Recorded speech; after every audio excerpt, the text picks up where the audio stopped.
ആദിവാസി ദളിത് മുന്നേറ്റ സമിതി ആരിപ്പയിൽ നടത്തിവരുന്ന ഭൂസമരത്തിന് പിന്തുണയുമായി ബിജെപി രംഗത്ത്.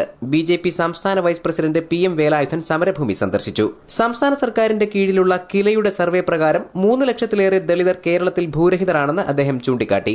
സ്വാതന്ത്ര്യം ലഭിക്കുന്നതിന് മുൻപ് പട്ടികജാതി പട്ടികവർഗക്കാർക്ക് ഭൂമി ഉണ്ടായിരുന്നു. അന്ന് അവർ ഹീറോ ആയിരുന്നു. എന്നാൽ സ്വാതന്ത്ര്യം ലഭിച്ച് ഇന്ത്യയിൽ ജനാധിപത്യം വന്നപ്പോൾ പട്ടികജാതിക്കാർ സീറോ ആയെന്ന് അദ്ദേഹം അഭിപ്രായപ്പെട്ടു. സ്വാതന്ത്ര്യം കിട്ടുന്നതിന് മുമ്പ് ഈ രാജ്യത്തെ ഭൂമിയുടെ ഉടമകളായതായിരുന്നു. ഭൂമിയുടെ ഉടമകൾ പട്ടികജാതിക്കാരായിരുന്നു, പട്ടികവർഗക്കാരായിരുന്നു. അന്ന് ഈ രാജ്യത്തെ പട്ടികജാതിക്കാർ ഭൂമിയുണ്ടായി, ആവശ്യത്തിന് ഭൂമിയുണ്ടായി. അന്നവർ ഈ രാജ്യത്ത് ഹീറോകളായിരുന്നു, ഹീറോ. ഇന്ന് ഭരണം വന്ന് സർക്കാർ വന്നു, മാറി മാറി ഭരിക്കുന്നു. ഇന്ന് പട്ടികജാതിക്കാർ നോ ഹീറോ, പട്ടികജാതിക്കാർ സീറോ, ഒറ്റ പൂജ്യമാണ് ഇന്ന് കേരളത്തിലും ഭാരതത്തിലും. ബിജെപിയുടെ നിസ്വാർത്ഥമായ സഹകരണം ഉണ്ടാകുമെന്നും ഏതവസരത്തിൽ വിളിച്ചാലും തങ്ങളുടെ സഹായം ലഭ്യമാക്കുമെന്നും സമരക്കാർക്ക് അദ്ദേഹം ഉറപ്പു നൽകി.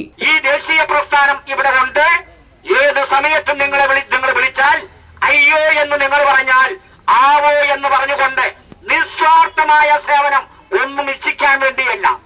നാളെ അരിപ്പ ഭൂസമരത്തിൽ പങ്കെടുത്ത് ഇവിടെ വന്ന് ജയചന്ദ്രൻ MLA ആകും എന്ന പ്രതീക്ഷയല്ല, അല്ലെങ്കിൽ രാധാമണി നാളെ MLA ആകും, ആ പ്രതീക്ഷയോടെയല്ല ഞങ്ങൾ വന്നിട്ടുള്ളത്.